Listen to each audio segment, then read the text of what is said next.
வணக்கம் நண்பர்களே, வணக்கம். பிறகு நந்தி நாடியில் சேர்க்கை தொடர்பு, உபச்சேர்க்கை தொடர்பு, எதிர்ச்சேர்க்கை தொடர்பு அப்படின்னு 3 விதி இருக்குது. 3 விதி வைத்து ஜாதகம் பார்ப்பது எப்படி அப்படின்னு 3 விதிகளை தெரிஞ்சுக்கங்க. அதுக்கப்புறம் அந்த விதிமுறை வச்சு எப்படி ஜாதகம் பார்க்கலாம் அப்படின்னு ஒவ்வொரு வீடியோவை நம்ம பார்த்துக்கலாம். இப்போ சேர்க்கை தொடர்பு அப்படின்னு பார்த்துக்கிட்டா, ஒரு கிரகம் நின்ற வீட்டுக்கு 5, 9 இருக்கிற கிரகம் அது பாகவாரியாக எடுத்து வச்சு பார்த்தா அது சேர்க்கை தொடர்பாக சொல்லுது. அது சேர்க்கை தொடர்பாக எடுத்து நம்ம எப்படி பலன் பார்க்கணும்னு வீடியோவில் பார்த்துட்டோம். அடுத்தது உபச்சேர்க்கைன்னா, ஒரு கிரகத்துக்கு 2, 12 இருக்கிற கிரகம் உபச்சேர்க்கையாக தொடர்பு கொள்ளும் அப்படின்னு அந்த விதியும் பார்த்துட்டோம். இப்போ மற்றொன்று, சேர்க்கை தொடர்பில் ஒரு கிரகம் வக்கரம் வாங்கிட்டால் எப்படி பார்க்கலாம் அப்படிங்கிறத நம்ம இப்போ பார்க்கலாம்.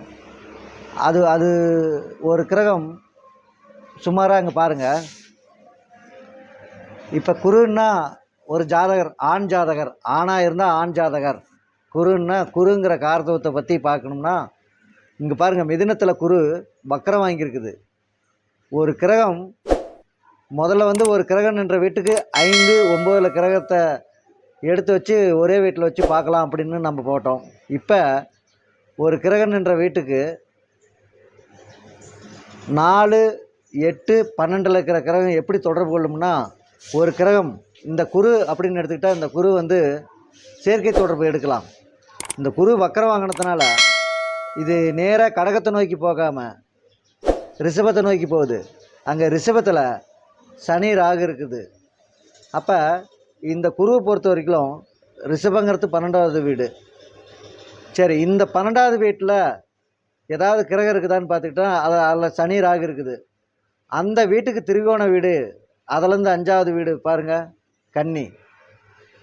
அந்த ரிஷபத்துக்கு 9வது வீடு மகரம். இப்போ இந்த குருவை பொறுத்த வரைக்கும் கன்னி வீடு 4, இந்த மகர வீடு 8, இந்த ரிஷப வீடு 12. அப்போ ஒரு கிரகம் வக்கரம் வாங்கியிருந்தா ஒரு கிரகம் நின்ற வீட்டுக்கு பாருங்கள், 4, 8, 12 வீட்டில் 12வது வீட்டில் இருக்கிற கிரகத்தை நம்ம சேர்க்கை தொடர்பாக எடுத்து வச்சு இந்த குருவோடு இணைச்சி பார்க்கணும். அப்படி பார்க்கும்போது இந்த குரு பகவான் வக்கரம் வாங்கி ரிஷபத்தை நோக்கி போகுது. அங்கே சனி ராகு, ரிஷபராசி வீடுங்கிறது வளமையான வீடு, அங்கே உயர்வான வீடு. அங்கே சனி ராகு இருக்குது. சனி பகவான் ராகுங்கிறது அந்நிய தேசம், அயல் இடம் அப்படின்னு சொல்கிறது. ராகுன்னா தரகு கம்சன், இந்த மாதிரி சொல்லக்கூடிய கிரகம். இப்போ இந்த கிரகம் நின்ற வீட்டுக்கு 5வது வீட்டில் கன்னியில் கிரகம் இல்லை அப்படின்னா அதை விட்டுருங்க. இந்த ரிஷபத்துக்கு இன்னொரு திரிகோண வீடு மகரத்தில் இருக்கிற புதனை அங்கே கொண்டாந்து இங்கே வச்சுக்கிறோம். சனி பகவான் வீட்டில் இருக்கிற இந்த புதனை அங்கே கொண்டாந்து வச்சுக்கிட்டா சனி புதன் ராகுவாக எடுத்துக்கலாம். சனி புதன் ராகு அப்படின்னு இருக்குது. அதை இந்த குரு தொடர்பு கொள்ளுது. அப்படின்னா சனின்னா என்ன? தொழில். ராகுன்னா என்ன? தூரதேசம், இல்லைன்னா தரகு கம்சன். புதன்னா என்ன? வியாபாரம். இவர் வியாபாரத்தில் தரகு கம்சன், இல்லைன்னா ஏற்றுமதி இறக்குமதிக்கு ராகு. இறக்குமதிக்கு கேது, ஏற்றுமதிக்கு ராகு, வெளிநாட்டு தொடர்புக்கு ராகு. இது மாதிரி ஏதாவது ஒரு தொழிலில் இந்த ஜாதகர் செய்து கொண்டு இருப்பார் அப்படிங்கிற பாயிண்ட் வருதா இல்லையா? இந்த வக்கர குருவுக்கு சனி பகவான் தொழில், ராகு பிரம்மாண்டம், திரிகோணத்தில் இருக்கிற புதனை இங்கே கொண்டாந்து வச்சு பார்க்குறோம். அப்போ இவர் புதன்னா என்ன?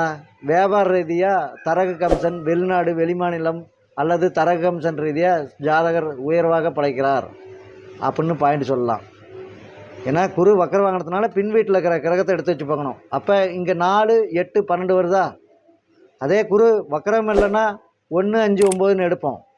வக்கரம் வாங்கினா 4, 8, 12. இது உபச்சேர்க்கையில் இது ஒரு பிரிவு. எந்த கிரகம் வக்கரம் வாங்கியிருந்தாலும் அதற்கு 4, 8, 12 இருக்கிற கிரகத்தை நம்ம தொடர்பு படுத்தி பார்க்குறது இது ஒரு முறை.